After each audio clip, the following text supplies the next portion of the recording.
सबसे पहले यदि सीएबी लिमिटेड 31 मार्च 19 का ट्रायल बैलेंस दिए, नॉमिनल कैपिटल 1 लाख शेयर 10 वाला है, डेबिट बैलेंस यानी एसेट्स और एक्सपेंसेस, क्रेडिट बैलेंस यानी लायबिलिटी और रेवेन्यू या इनकम दिया है। एक एक नाम पढ़ के फीलिंग स्ट्रॉन्ग करना है। Stock opening, sales return, purchase, carriage inward, rent and tax, sundry debtor, interest on bank loan, advertisement, bad debt, cash at bank, discount allowed, investment, furniture and fitting, audit fees, insurance premium, travelling expenses, cash in hand, salary, wages, building, plant and machinery, dividend. जिंदगी में ये सारा नाम सुना है, ऐसा कुछ भी नहीं है जो तेरे फीलिंग से बाहर है। हाँ, ये आइटम की फीलिंग पूरी नहीं है और ये पूरी चाहिए। एक क्लास तो पूरा उस पे लेना होगा मुझे, पूरे डिविडेंड की स्टोरी। कंपनी एक्ट में भी वही है, यहाँ भी वही है, कभी कैश फ्लो में भी लगेगा, बहुत जगह उसका यूज होता है। तो डेबिट साइड है, एक्सपेंसेस है, कंपनियां डिविडेंड देती हैं, यानी इस नाम का मतलब कंपनी ने डिविडेंड क्या किया है, दिया है। ओके, और सारा कुछ जानते ही हो। शेयर कैपिटल 55,000, तो ऊपर वाले से ही था। 1 लाख तो रजिस्टर्ड है, उसमें से 55,000 इशू हुआ है। जो इशू होता है वही ट्रायल बैलेंस में क्या है, दिखेगा। Sales, purchase return, sundry creditor, bank loan के साथ परसेंटेज आने का मतलब है क्रॉस को करना, यानी ये अपने आप में, ये ट्रायल बैलेंस फिगर है, ये अपने आप में एडजस्टमेंट है। अपने आप में क्या करना है, आएंगे। Income from investment, discount receive, और कंपनी की एक स्पेसिफिक खूबी है प्रॉफिट एंड लॉस। प्रोप्राइटरशिप में नेट प्रॉफिट को कैपिटल के साथ जोड़ दिया जाता है। कंपनी में नेट प्रॉफिट सेपरेटली मेंटेन होता है, सेपरेटली, अलग से, वो कभी कैपिटल के साथ जोड़ा नहीं जाता, तभी इतने लोगों का हिसाब मेंटेन हो पाता है। ये पहले का प्रॉफिट है जो अभी भी अलग से है, बीडी। ये छोटी छोटी चीजें हैं जिनको कभी शक के दायरे में मत रखना, यानी हमेशा आप लोग देख के लिखते हो तो समझ में आता है कि फीलिंग में गया ही नहीं, बट धीरे धीरे उसे स्ट्रॉन्ग कर लो। नीचे कुछ एडजस्टमेंट है, नीचे कुछ एडजस्टमेंट है, उन एडजस्टमेंट पे चला तो closing stock, point number B, furniture and fitting, plant and machinery और बिल्डिंग, यानी बी नंबर का इस कनेक्शन है, इससे कनेक्शन है, इससे कनेक्शन है।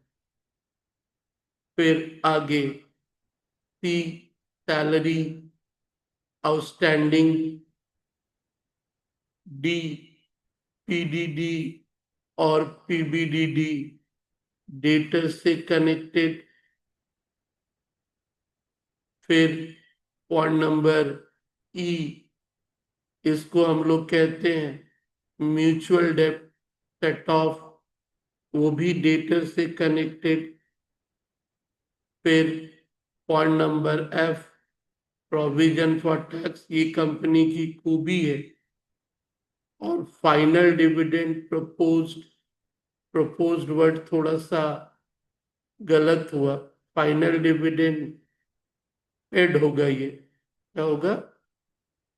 पेड नहीं, वो नहीं, उसका रीजन थोड़ा थोड़ा करके क्लियर करोगे।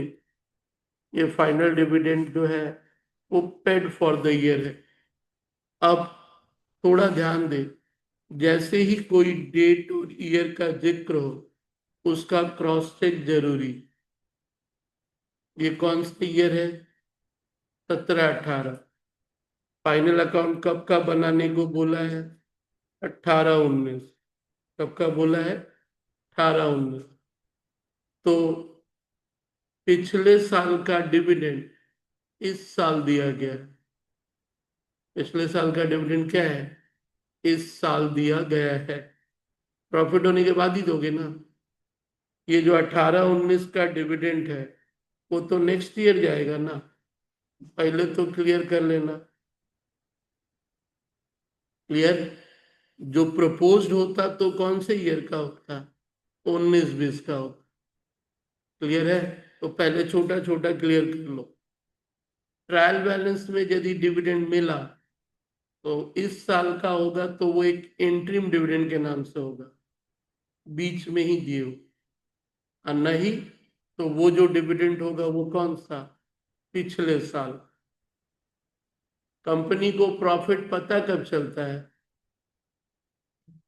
साल के अंत में तो 31 मार्च तो बीत चुका। हम तो फाइनल अकाउंट अप्रैल मई में बनाए होंगे।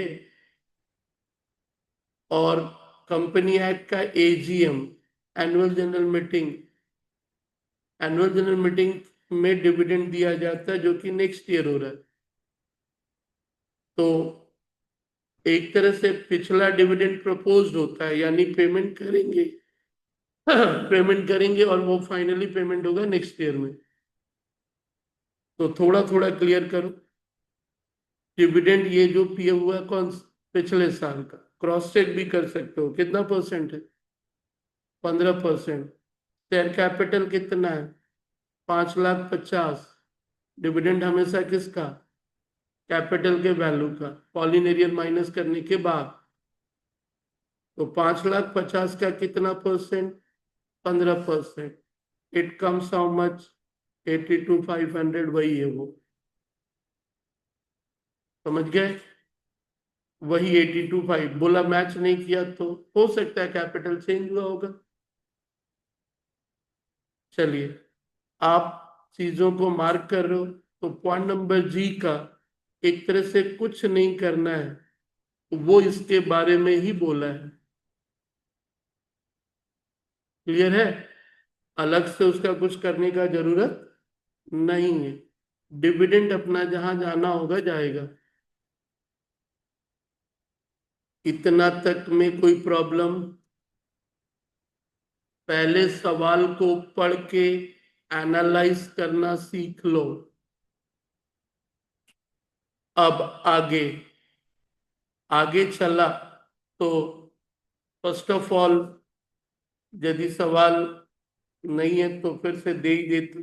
कंपनी फाइनल अकाउंट का जो तुम्हारा पार्ट था,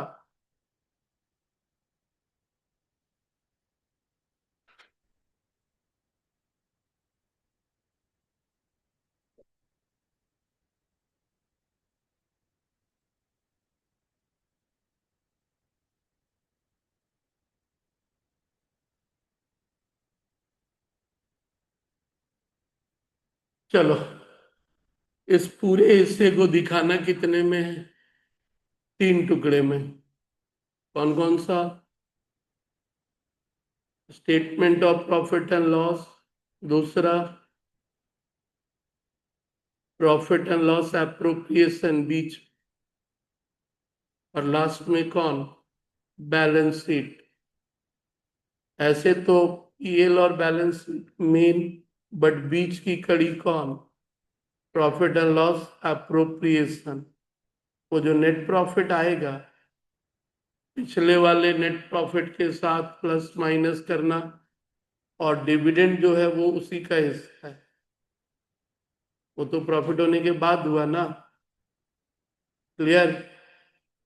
अब सवाल दो तरीके से चलते हैं हम लोग। एक, पूरा एक एक करके नोट बनाना, तो नोट वाला काम आप बाद में कर लेना। मैं उस तरीके में जा रहा हूं जिसमें समझने में आसानी हो। आप पहले दो कॉलम का ड्रॉ करोगे, दो नहीं तीन कॉलम का स्टेटमेंट ऑफ पीएल। नोट नहीं, एक्चुअली इनर कॉलम के तौर पे लगेगा, नहीं तो दो ही रहने दो, तीसरा जरूरत पड़ा तो क्या करोगे, यूज कर लेना। तीसरा जरूरत पड़ा तो यूज कर लेना। अपने सवाल नंबर कितने में है? ठीक है।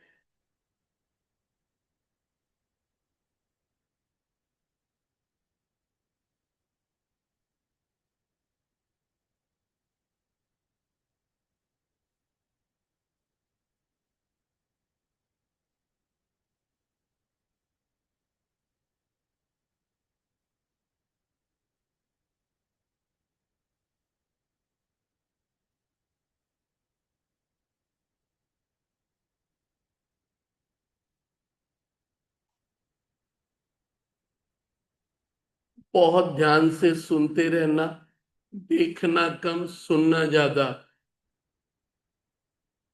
क्षमता बढ़ानी है तो देखने से ज्यादा सुनने पे बिलीव करना। बस कान में बढ़ जाए बाकी तो आगे पीछे उतार लेना। चलिए, तो कॉलम ऐसे हर एक का नोट बनता है, हर एक का। मैं नोट में नहीं जा रहा हूँ टाइम बचाने के लिए और थोड़ी फीलिंग को स्ट्रॉन्ग करने के लिए। बाकी तुम सबको नोट में बना के बैठा सकते। चलिए, फाइनल अकाउंट की दो कैरेक्टरिस्टिक्स कौन कौन सी? फाइनल अकाउंट का दो कैरेक्टरिस्टिक्स कौन कौन सा? आज तक यही नहीं मालूम। परफॉर्मेंस और पोजीशन। परफॉर्मेंस और परफॉर्मेंस जानते हैं उसमें, मतलब उसमें दो चीजें दिखती हैं। कंपनी के फाइनल अकाउंट में क्या चीजें दिखती हैं? दो चीजें। एक परफॉर्मेंस दिखती है, एक पोजीशन दिखता है। तभी दुनिया उसे बहुत ज्यादा गौर से देखती भी है कि भाई सब कुछ इसमें है, सब कुछ इसमें है। चल, कंपनी एक्ट ने इसका फॉर्मेट बोला इसलिए इस फॉर्मेट पे आ गया। लेकिन फिर से कोरिलेट कर, अपने पुराने वाले फाइनल अकाउंट का परफॉर्मेंस का कितना हिस्सा इसमें है? हम्म, पीएल। तीन चीज इसमें है। यहाँ एक ही बन रहा है, लेकिन रियल में हम लोग यदि एकदम शुरू से यदि बात करें तो तीन चीजें जो हैं वो एक तरह से आपको क्या किया गया है, इसके अंदर समेट दिया गया है। समझ गए? एकदम शुरू में यदि ज्ञान दिया था तो यही था, क्या कि परफॉर्मेंस का ये तीनों हिस्सा इसके अंदर समेटा गया है। बनता टोटल चार हिस्सा है और एक पोजीशन, और मैंने बीच की एक कड़ी का नाम क्या बोला? पेला प्रो। यही तुझे टोटल करना होता है। और इसी में यदि बात करोगे तो आप जो हॉरिजेंटल फॉर्मेट में लेफ्ट एंड राइट थे, अभी आप आ गए up and down. Credit item सारा रेवेन्यू, डेबिट आइटम परचेज और वॉट। इसके अंदर दो सब हेडिंग, इसके अंदर सात सब हेडिंग, और इनसे इसको माइनस करके क्या निकालिए, और फिर उससे क्या, देन व्हाट। यही छोटा सा रूप है, यही छोटा सा रूप है। दोनों में कोरिलेट कर लेना है अब। इसी कहानी का जब पीएल का फॉर्मेट दे रहे थे, ये वाला फॉर्मेट देखने के बाद अजीब लगता होगा, लेकिन रियल में ये है, रियल में यही है जो उस तरह का दिख रहा है। अब आप पहला आइटम 219, ठीक है।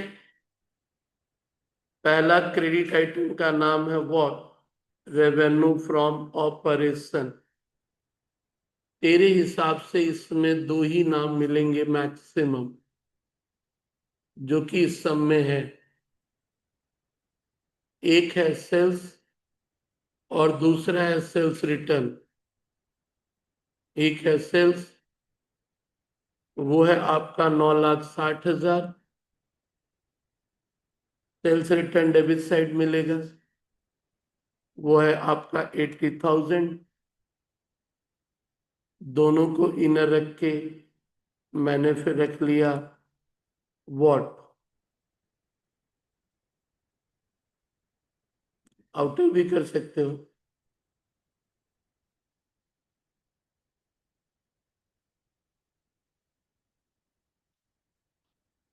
आउटर ही कर ले।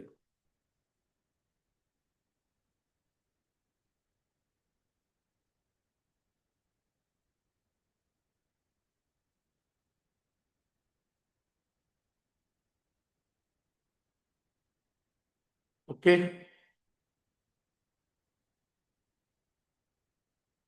चलिए दूसरा कौन सा नाम आता है, अदर इनकम।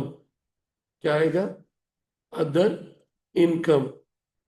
तो अदर इनकम में यदि चला तो सब में देख, दो नाम है अदर इनकम में, इनकम फ्रॉम इन्वेस्टमेंट और दूसरा कौन, डिस्काउंट रिसीव्ड। बाकी सब लाइबिलिटी है। अदर इनकम के नाम पे दो, एक हो गया इनकम फ्रॉम व्हाट, इन्वेस्टमेंट, और दूसरा हो जाएगा तेरा डिस्काउंट रिसीव्ड। कितना है वो, 2008।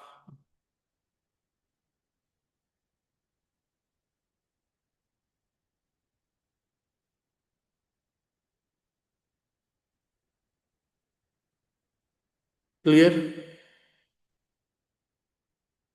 तो अब आ गया आपका टोटल रेवेन्यू।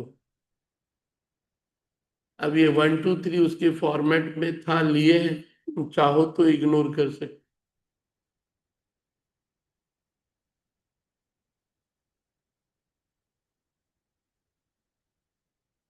क्लियर है, फिर से देख लो। अपने क्रेडिट साइड से हमने शुरू में ही कहा पीएल अकाउंट में एक टुकड़ा कौन आइटम बाबू, क्रेडिट आइटम, यानी राइट साइड वाले को टॉप पे ले ले। राइट साइड वाले को टॉप पे लिया तो एक तुम्हारा सेल्स वाला पार्ट तो गया ही गया,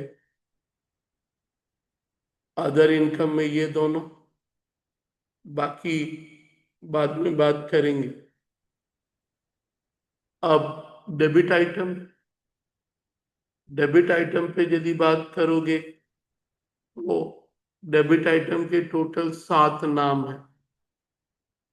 डेबिट आइटम के कितने नाम, 7। यदि उसे गौर से देखा तो ठीक है, कंटेंट आपको प्रैक्टिस के साथ ही याद होगा। 7 नाम कौन कौन से हैं, तो ध्यान दे। 7 नाम कौन,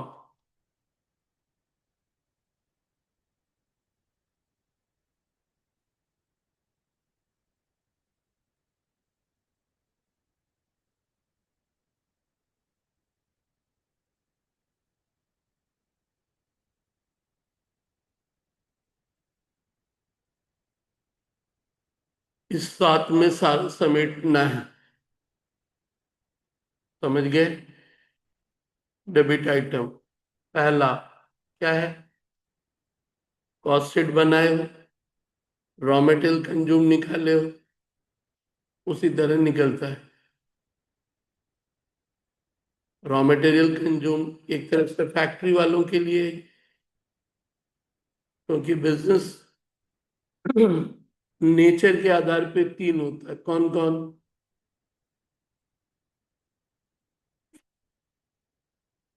ट्रेडिंग, मैन्युफैक्चरिंग और सर्विस।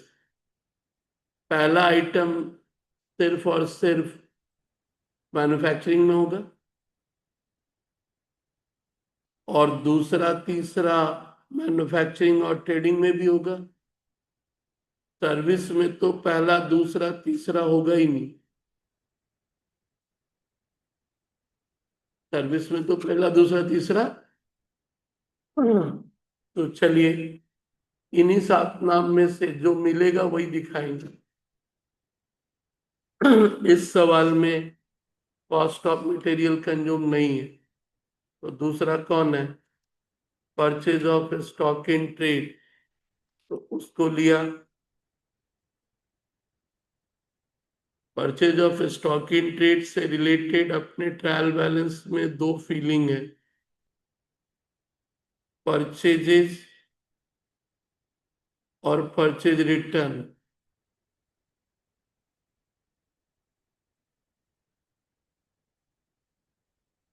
परचेजेस और परचेजेस रिटर्न 6,64,000 से 84 माइनस करके 5,80,000।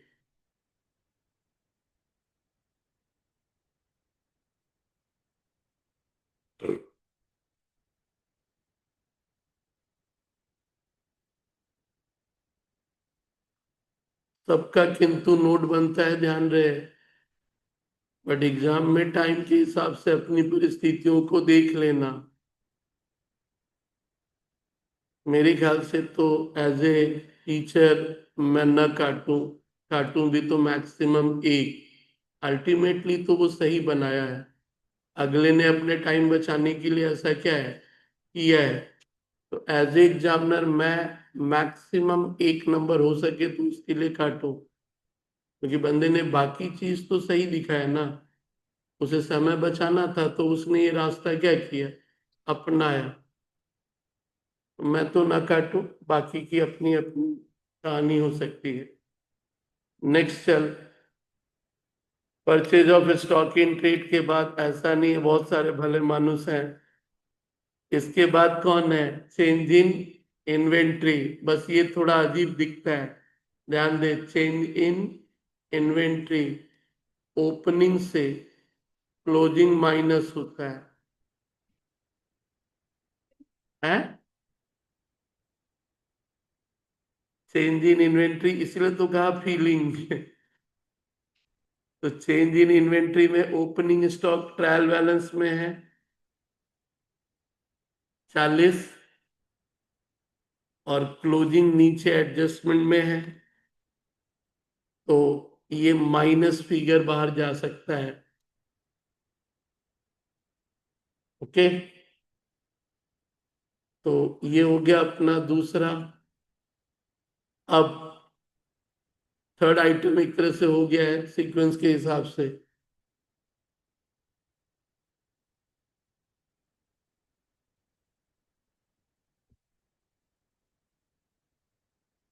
आगे बढ़ा, आगे बढ़ा तो अगला नाम एम्प्लॉय बेनिफिट एक्सपेंसेस। एम्प्लॉय को जो कुछ दिए हो सारा, क्लियर। एम्प्लॉय को क्या दिए हो अपने सवाल में देख लोगे, वेजेस तो दिख नहीं रहा है, वेजेज और सैलरी दोनों है, और सैलरी के बगल में पॉइंट नंबर सी मेंशन किया, यानी आउटस्टैंडिंग भी है।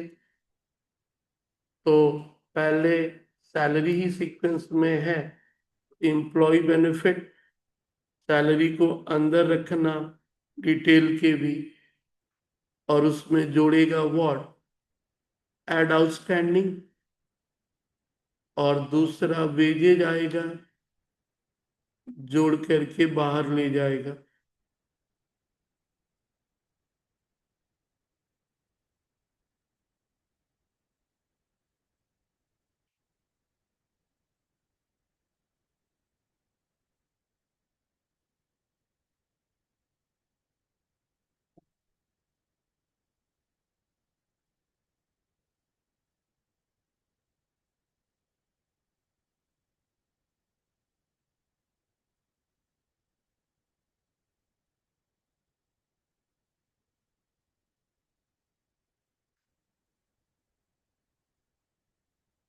क्लियर है?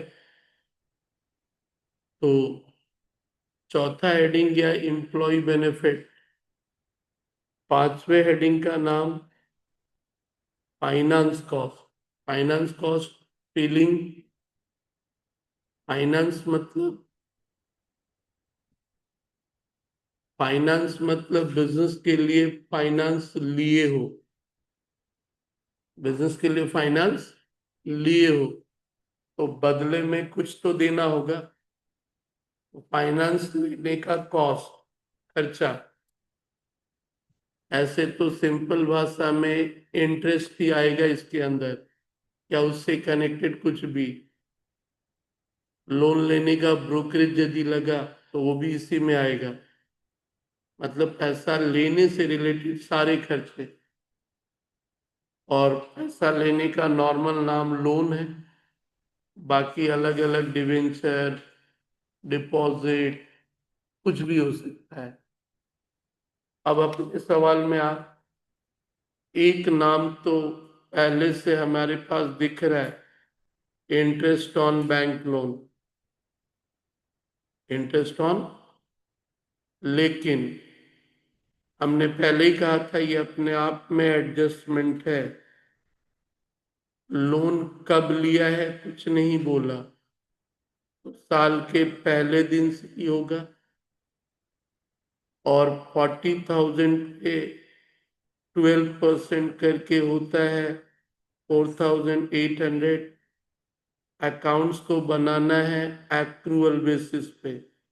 ये सारा वो चारों कंसेप्ट वीडियो की बात कर, ये सब जिक्र उससे कनेक्टेड ही है।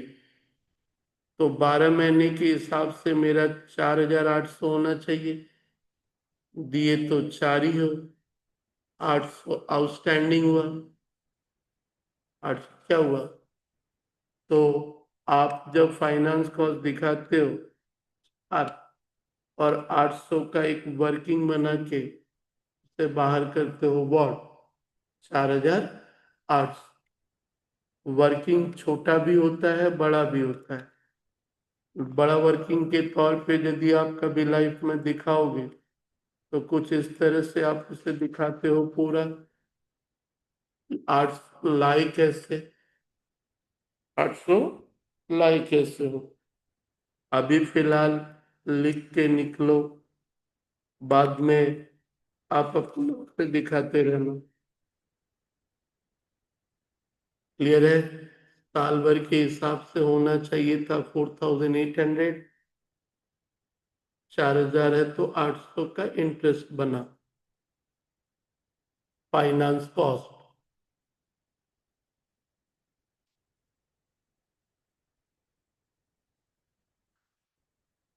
पांचवा आइटम के बाद छठा आइटम, छठा आइटम है डेप्रिसिएशन एंड वॉट amortization।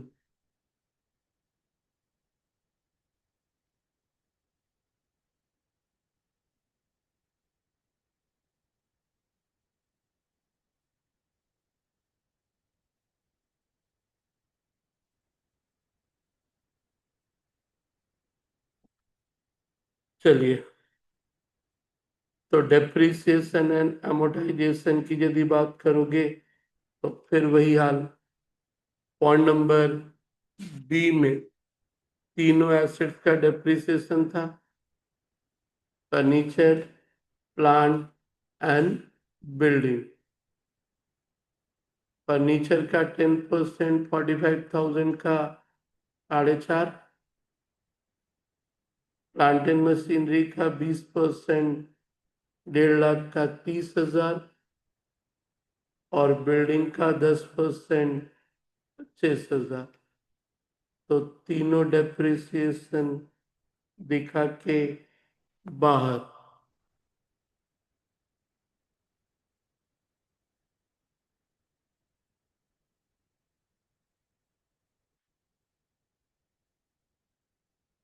इन सब का नहीं तो नोट में जाता, अलग अलग नोट नंबर 1 2 3 पर से बनना चालू होता। लास्ट आइटम कौन? Other expense.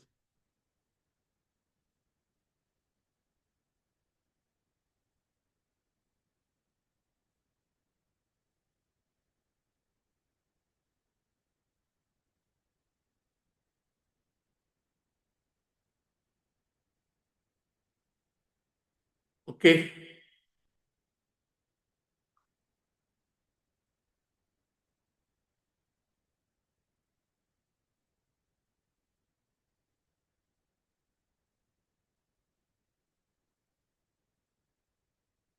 चलो,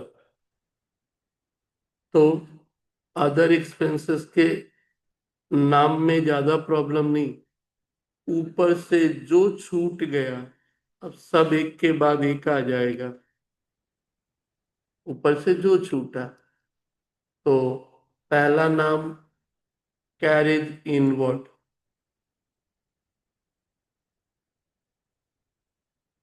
दूसरा नाम rent and taxes,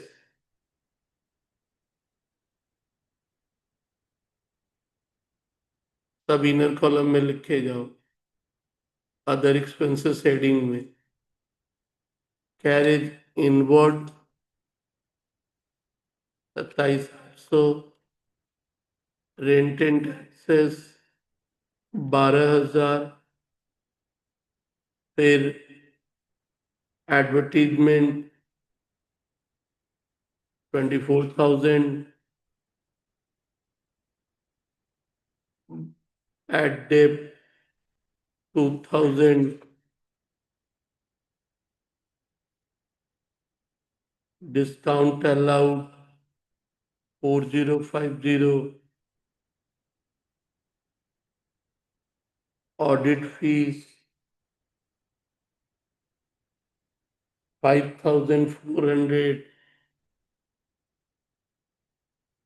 insurance premium 2,400, travelling expenses 2,200। ये ट्रायल बैलेंस था। अभी रुकोगे एडजस्टमेंट से आएगा। ट्रायल बैलेंस से एक के बाद एक नाम सीरियली चलता जाएगा। यहाँ क्लियर है? तो यहाँ तक तो सब आया। अब एडजस्टमेंट नंबर तुम्हारा कौन? ए और सॉरी डी और ई। एडजस्टमेंट नंबर डी क्या है? Discount on debtor 2%, doubtful debt 5%, लेकिन वो होगा जब ई का कैलकुलेशन हो जाए तब। क्या फाइनल अकाउंट जिंदगी में बनाए हो, वापस से वहीं से ले लो। कभी आप 11 12 के लेवल पे जो फाइनल अकाउंट बनाए उसमें से एक एडजस्टमेंट जो है वो तुम्हारा रिलेटेड टू है डेटर से।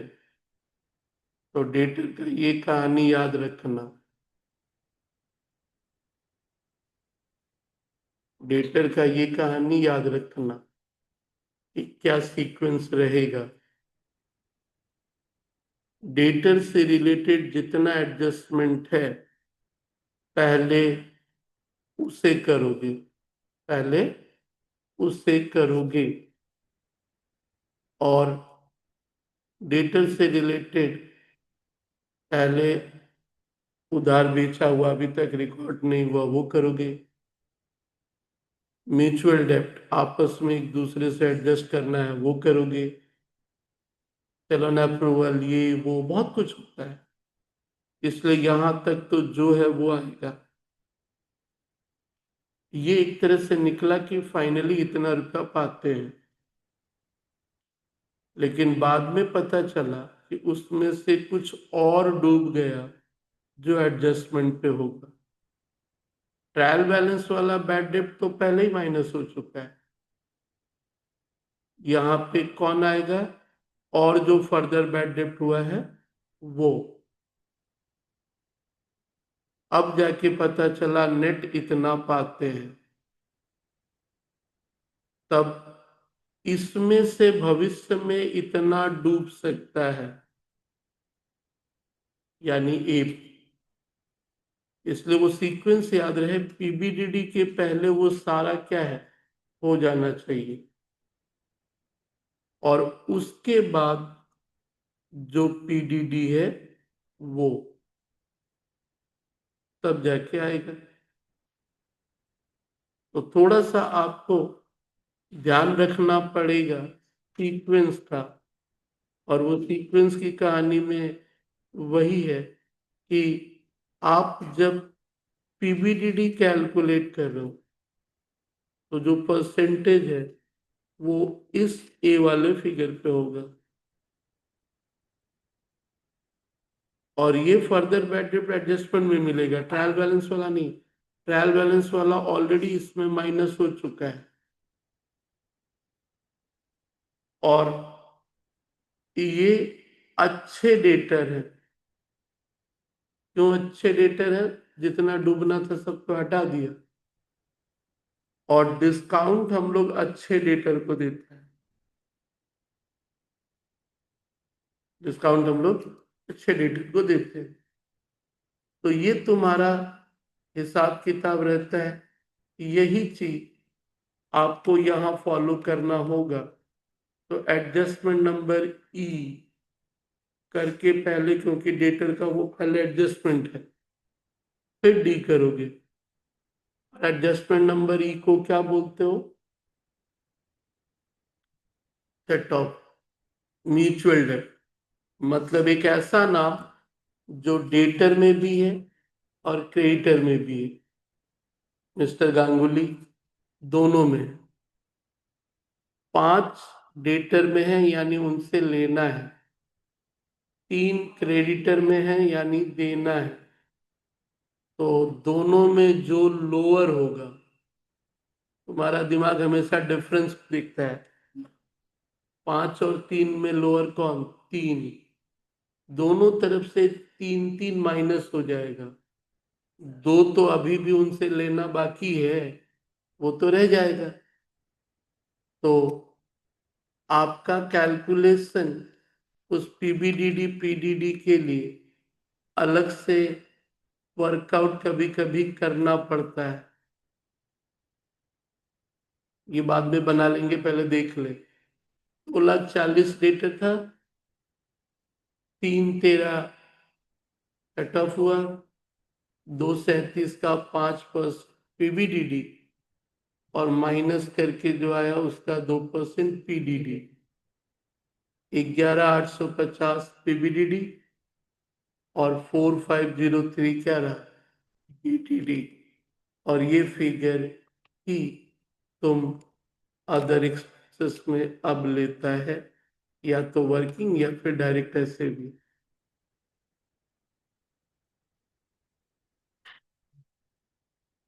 समझे? इसलिए डी और ई, पहले ई का कर लेना है सेट ऑफ।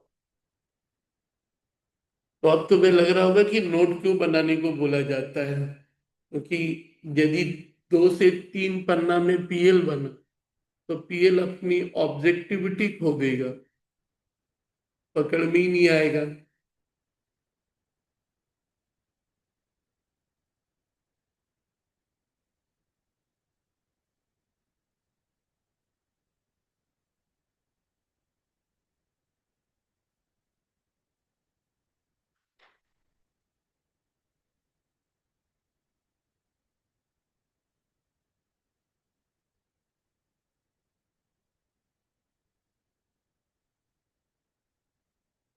क्लियर है? ये मेरा अदर एक्सपेंसेस था, सारे के सारे 10 आइटम का टोटल।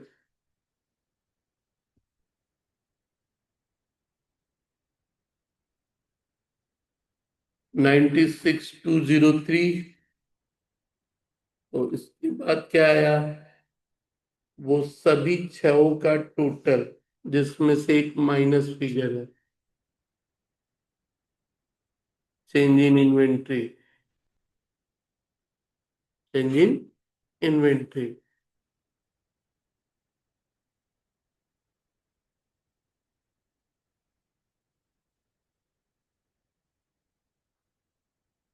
तो ये सब मिला के मेरा क्या हो गया?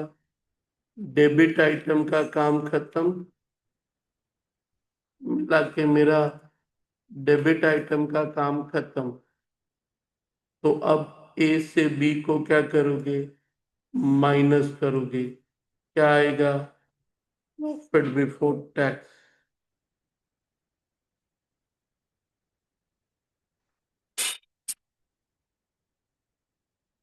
क्लियर है?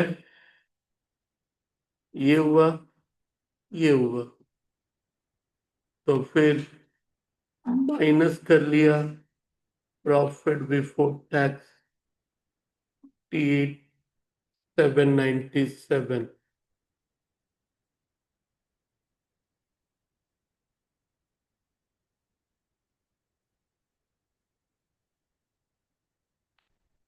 मेरा टोटल रेवेन्यू कितना था? 886,800। और टोटल एक्सपेंसेस कितना है? 838,003। उससे माइनस किया।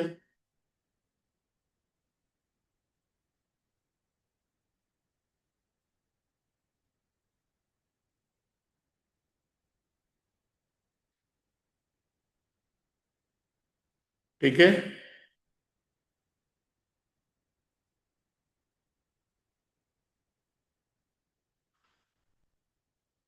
अब इस पे लागू होगा पॉइंट नंबर एडजस्टमेंट का एफ। ठीक है? तो नंबर एफ क्या होगा? Less provision for tax 30% is 48,797 का। और वो रहा 30%, 1439।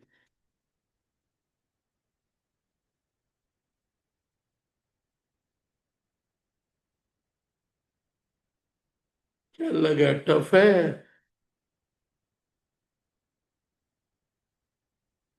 बस थोड़ा सा लेंदी है।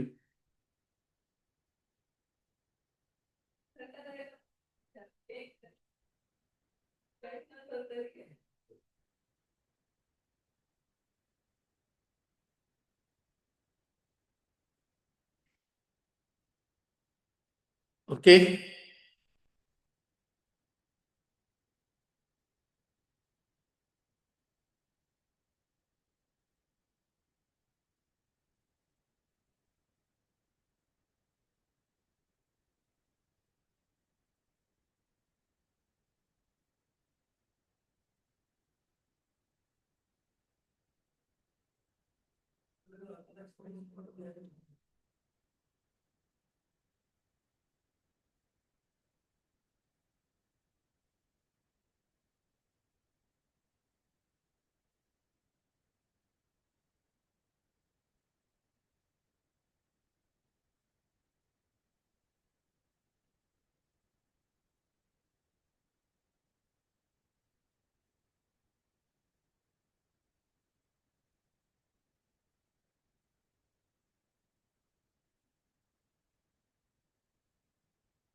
चलो, अब इसके बाद बैलेंस शीट जाने से पहले क्या बनने वाला है?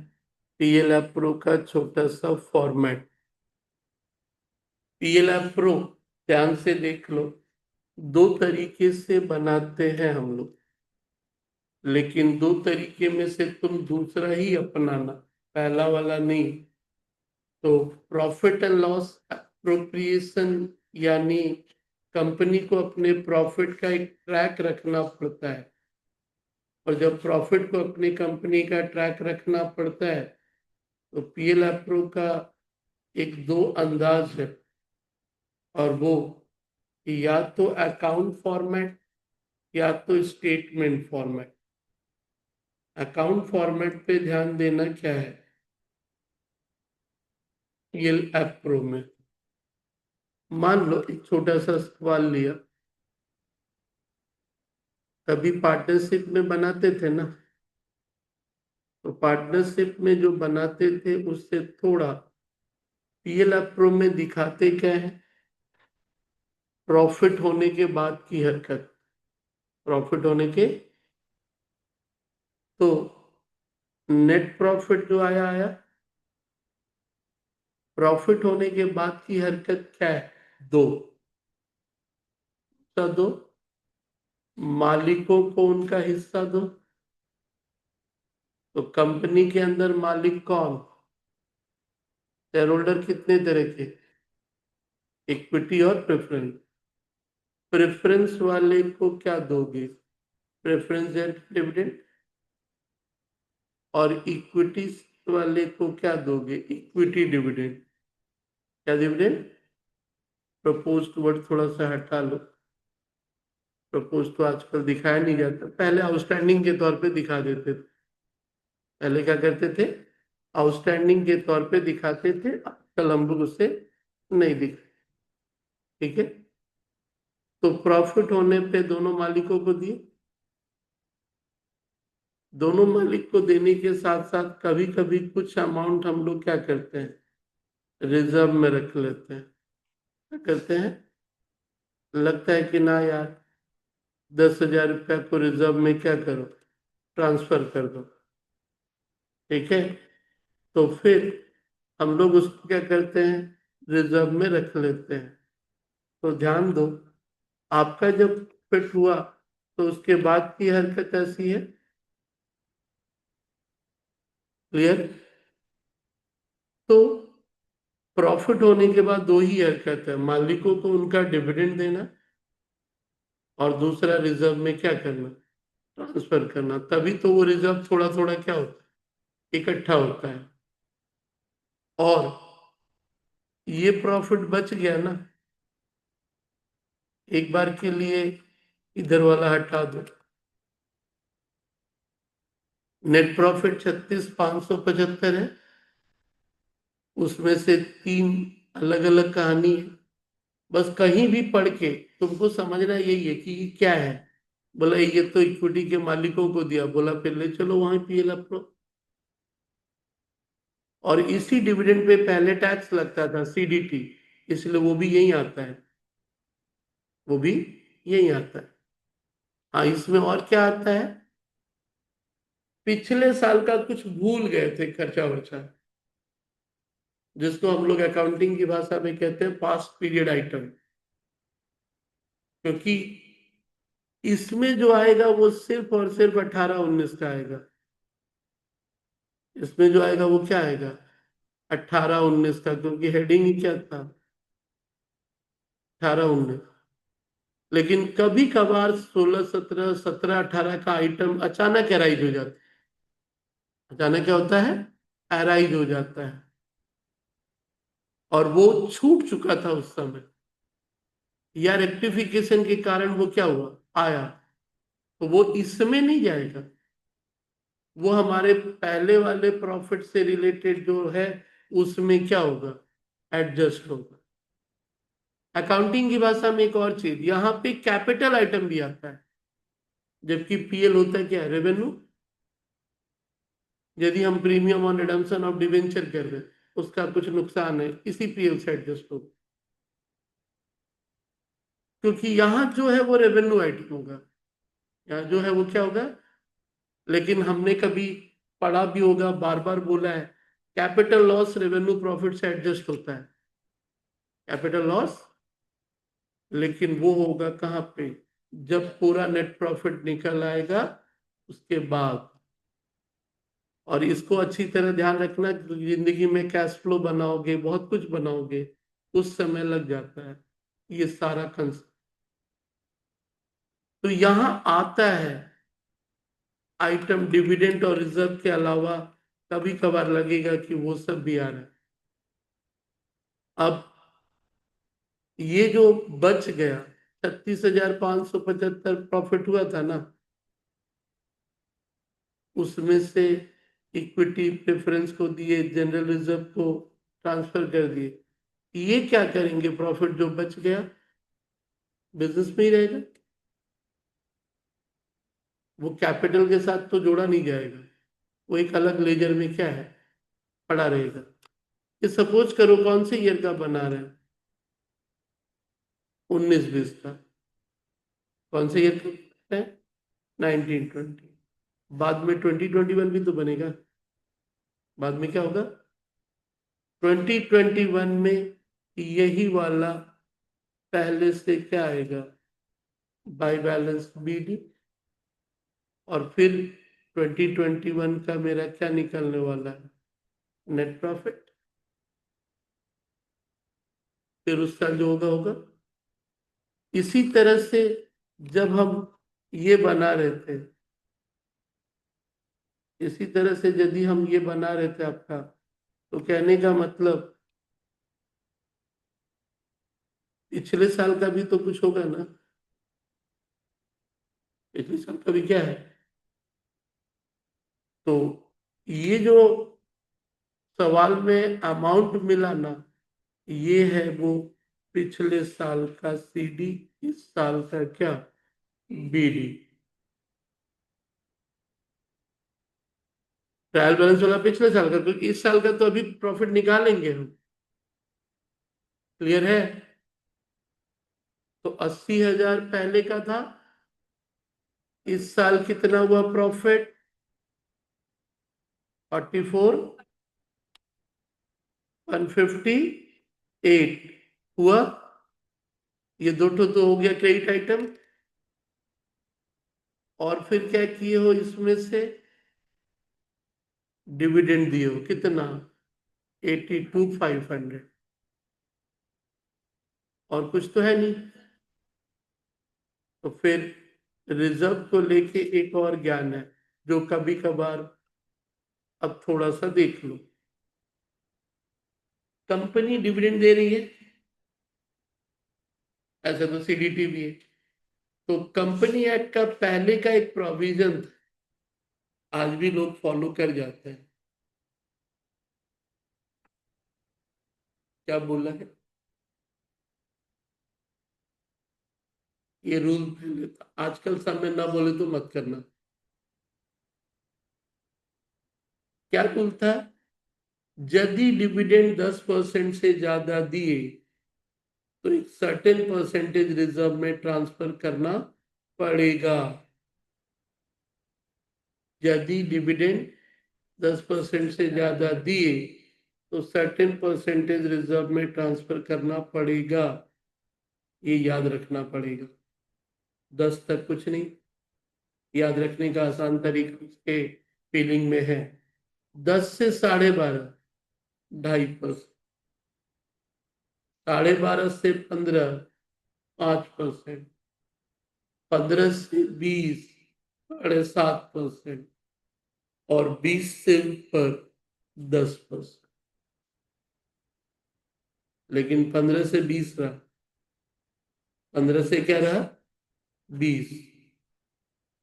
आप फिलहाल वाले सब में कितना डिविडेंड दिया, 15%।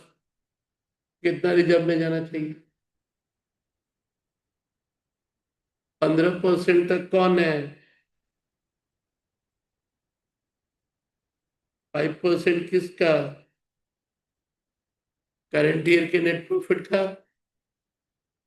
फिर आपको एक पीएल प्रो, ध्यान दे, पीएल प्रो इस तरह मत बनाना। इसको बनाना हो तो किस में बनाओगे, स्टेटमेंट फॉर्मेट में। स्टेटमेंट फॉर्मेट में क्रेडिट क्रेडिट जुड़ जाएगा, और डेबिट वाला क्या होगा, मिस होगा। तो फिर बनाते वक्त आप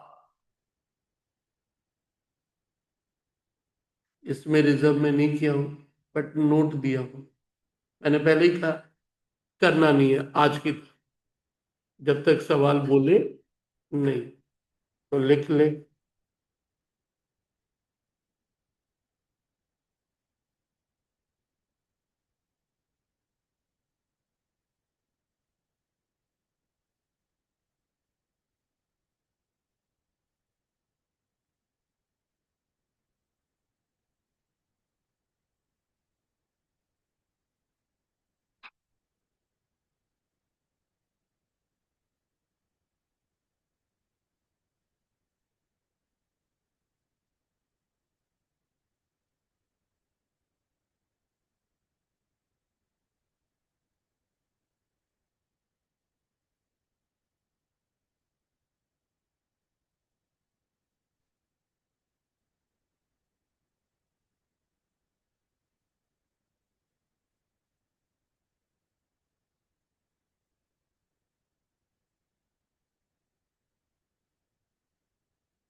समझे स्टोरी क्या लिखा?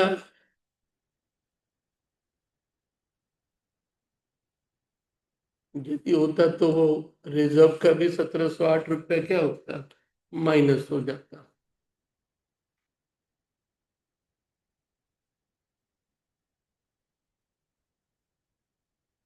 क्योंकि तुम्हें हो सके बहुत सारे कहीं सवाल पुराने देखोगे, अचानक तुमको दिखेगा कि जनरल रिजर्व में ट्रांसफर किया, तुम्हारे लिए सरदर्द होगा कि भाई रिजर्व में ट्रांसफर किया तो रिजर्व के बारे में तो कहीं कुछ बोला नहीं है। एक्चुअली वो लॉ और रूल बोलता था।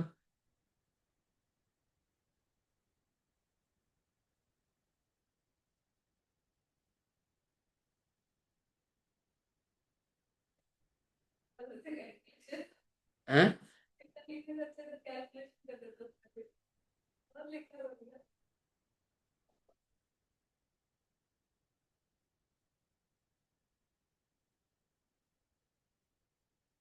समझ में आया कुछ?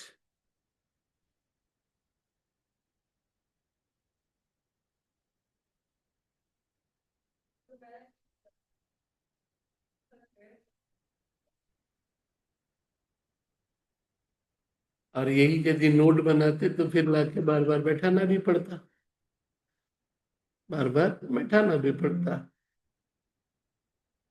चलिए, बैलेंस शीट ड्रॉ करो।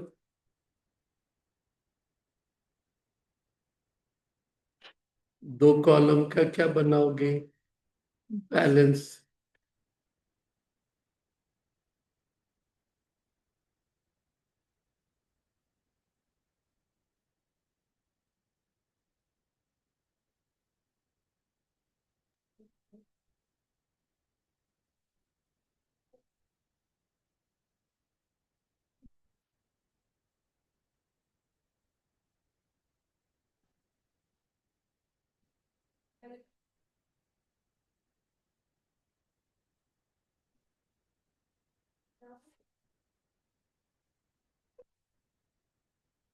क्या हुआ? हाँ?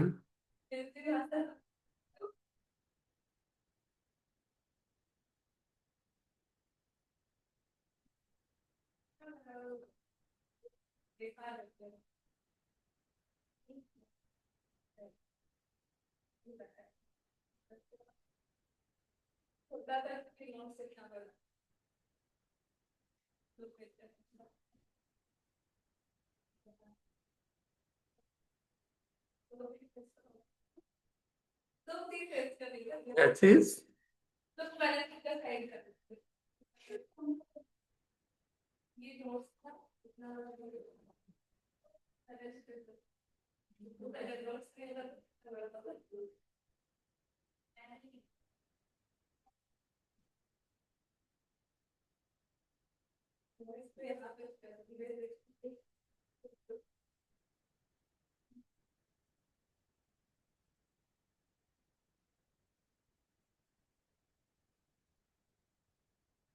लाइन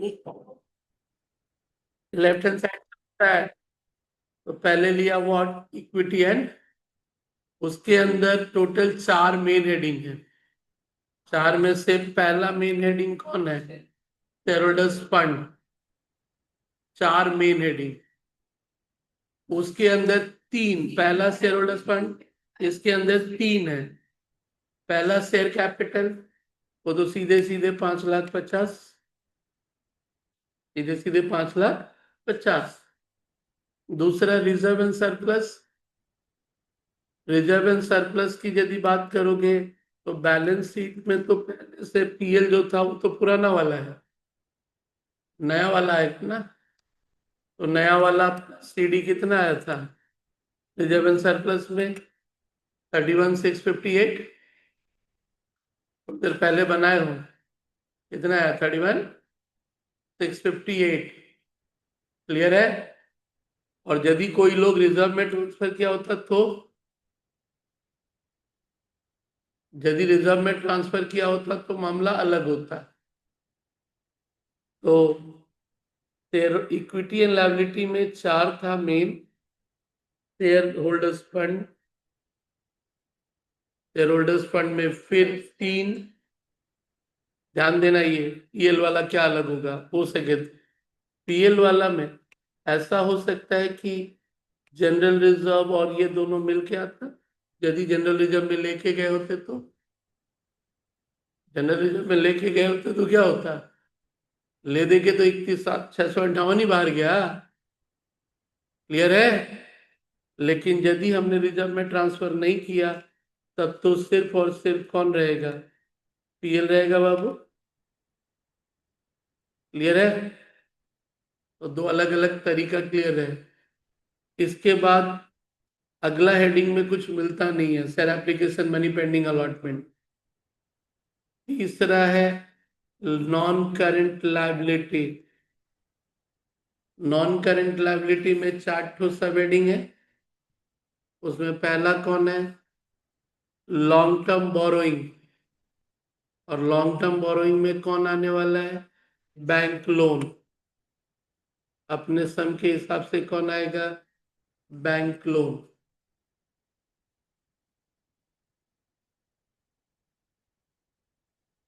उसका जो आउटस्टैंडिंग इंटरेस्ट है वो अलग जाएगा।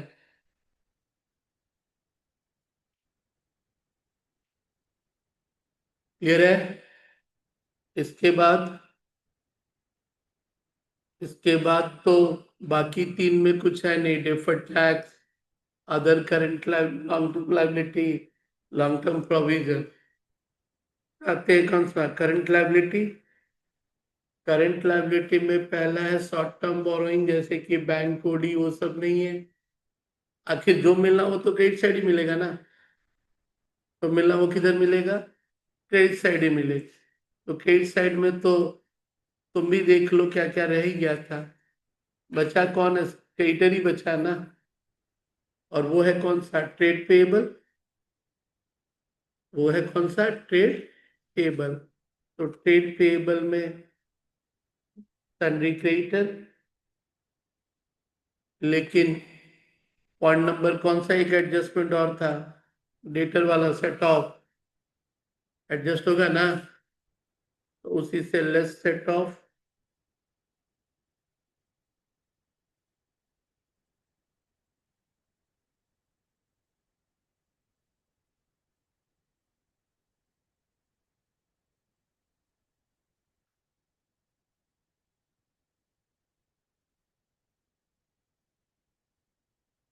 क्लियर है? नेक्स्ट, नेक्स्ट आपका है अदर करेंट लायबिलिटी में एक अमाउंट आने वाला है, outstanding interest, interest on loan accrued but not due। अब ये फीलिंग क्यों दिया तो बात करेंगे बाद में, क्योंकि आपको दिखाना होगा इसी नाम से accrued and due, accrued but not due interest को, क्योंकि एक आउटस्टैंडिंग और था।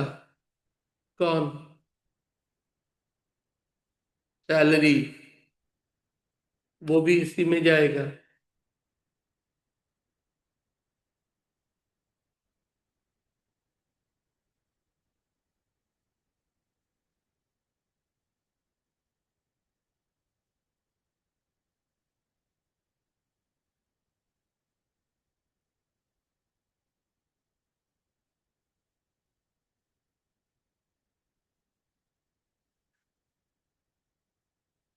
लास्ट सब हेडिंग, लास्ट सब heading short term provision, provision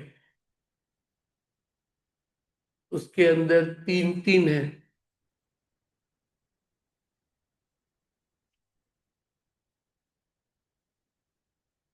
कुछ लोग पीबीडीडी पीडीडी को लेस करके भी दिखाते हैं, वो भी सही चलेगा।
हो गया? तो सारा लायबिलिटी कितना आया? आराम से देख लो, पूरे फॉर्मेट में से जो होगा वही लेना है।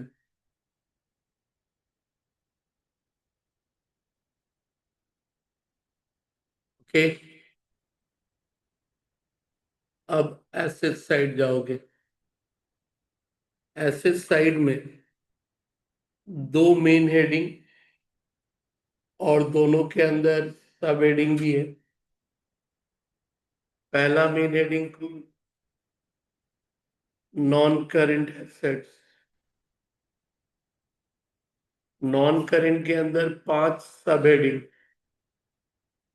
पांच सब हेडिंग में पहला सब हेडिंग फिक्स एसेट्स पुराने जमाने में बोला जाता था, आजकल उसका नाम बोला जाता है PPE and I A, PPE and I A.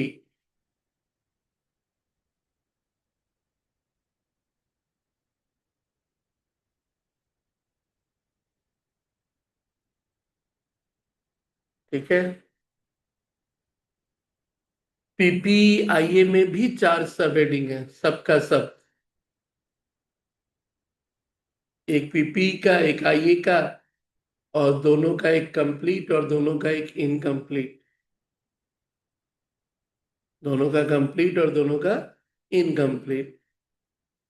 PP के इनकम्प्लीट का नाम क्या है?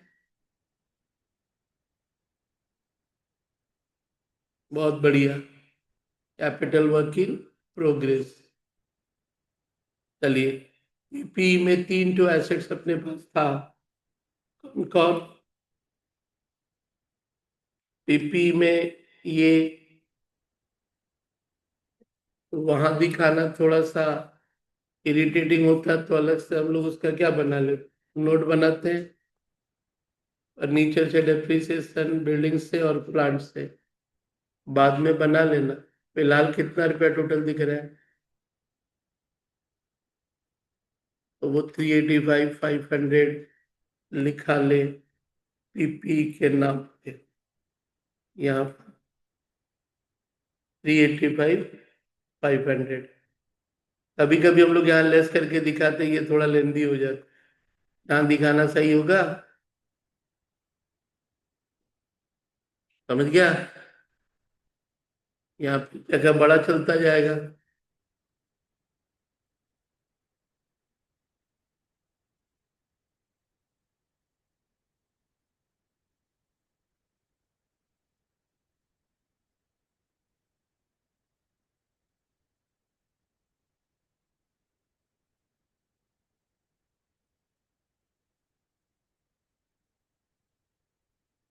समझ में आया? तो पीपी के अंदर चार है लेकिन एक ही में अमाउंट था। इसके बाद नॉन करेंट में बाकी चार है। अगला नाम नॉन करेंट इन्वेस्टमेंट। सब में इन्वेस्टमेंट कुछ बोल के है, 70,000 है ना, तो मान ले वो नॉन करेंट है।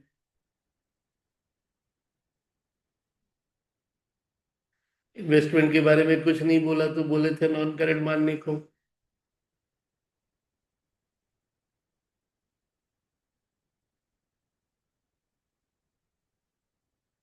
नॉन करेंट एसेट्स में पांच सब हेडिंग, पहला पीपी वाला, दूसरा इन्वेस्टमेंट, बाकी तीन फिर सब में नहीं है। Deferred tax assets, other long term assets, और एक क्या था, long term loans and advances वाला। अब चला करंट एसेट्स। कौन सा? Current assets. करंट एसेट्स में छह सब हेडिंग, जिसमें से पहला सब में नहीं है, करंट इन्वेस्टमेंट। दूसरा inventory and stock, closing stock तो इसी का है। तो इन्वेंट्री में तेरा स्टॉक ट्रेड,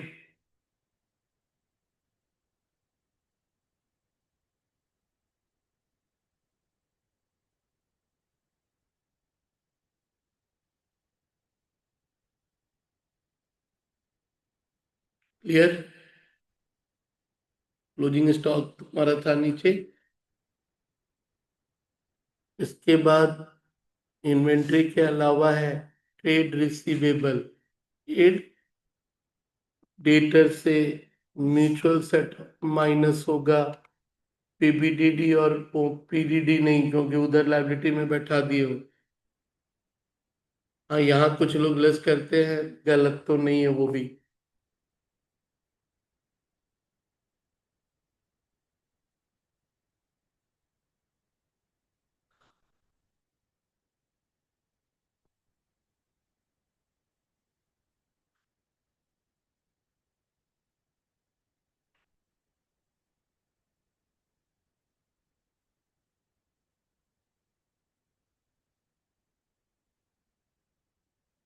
चलिए, इसके बाद का नाम कैश एंड कैश इक्विवेलेंट। इसमें कैश और बैंक आएगा।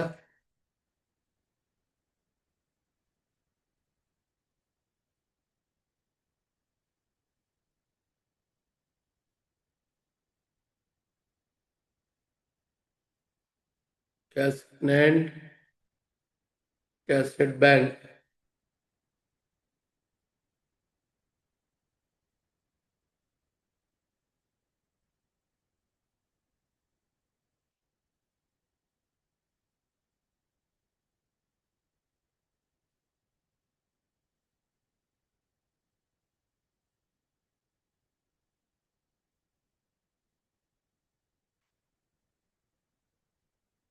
और कुछ नहीं टोटल।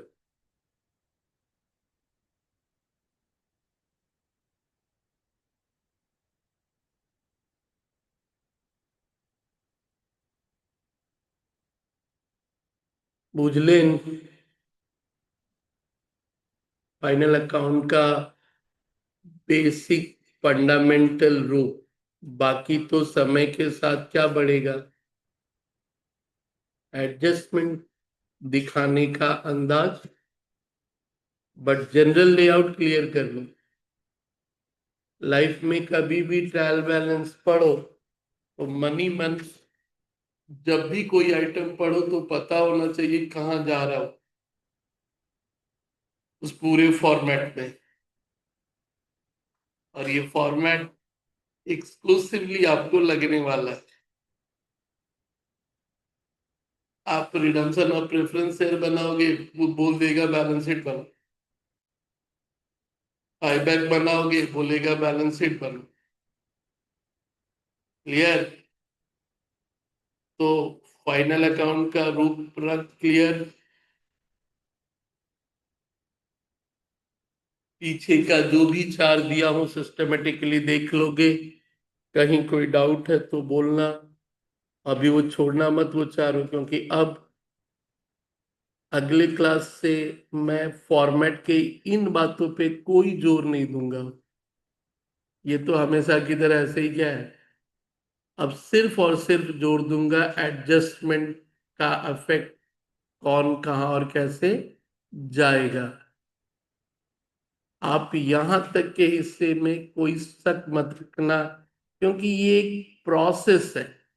और प्रोसेस एक ही बार इंसान सही से सीखता, बाकी तो हजार बार वो अलग अलग तरीके से दिखता रहेगा। प्रोसेस में कि पहले, अब रहा कि कुछ लोग पहले वर्किंग बना लेते हैं, और इसीलिए शेड्यूल 3 वाले में ये एक जैसे कौन सा था, पीपी, वहां कंटेंट में मेन फॉर्मेट में दिखाते ही वो लेंदी हो जाता है।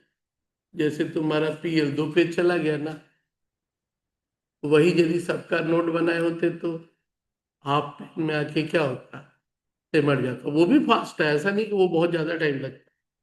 फटाफट अपना नोट क्या किया, बनाते गए और एक बार लाके क्या किए, बैठा दिए। वो भी बढ़िया अंदाज है कि फटाफट आप एक नोट बनाते जाने और लाके बैठा देना। एक एक आइटम को मनी मन सोचना। जैसे कि इसी सवाल में था, रेवेन्यू फ्रॉम व्हाट, ऑपरेशन। उसका नोट नंबर 1 में क्या करता, सेल्सलेस रिटर्न, सेल्सलेस। अदर इनकम का भी दो टू आइटम।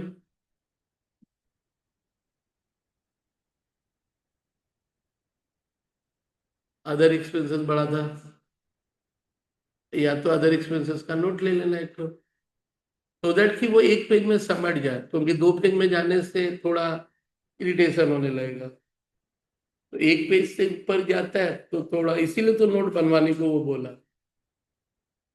और रियल लाइफ में तो 50 पेज का नोट ही बनता है। रियल लाइफ में कितने पेज का नोट? चल तेरे तेरे सामने एक कंपनी दिखा रहा हूँ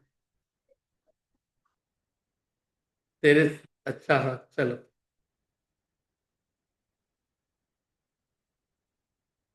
चलिए। कंपनी है, 5th में है। चलिए होमवर्क ले लो फटाफट इसमें। पीछे का सारा देखेगा, कोई डाउट नहीं। हाँ, और होमवर्क रहेगा 11 नंबर। और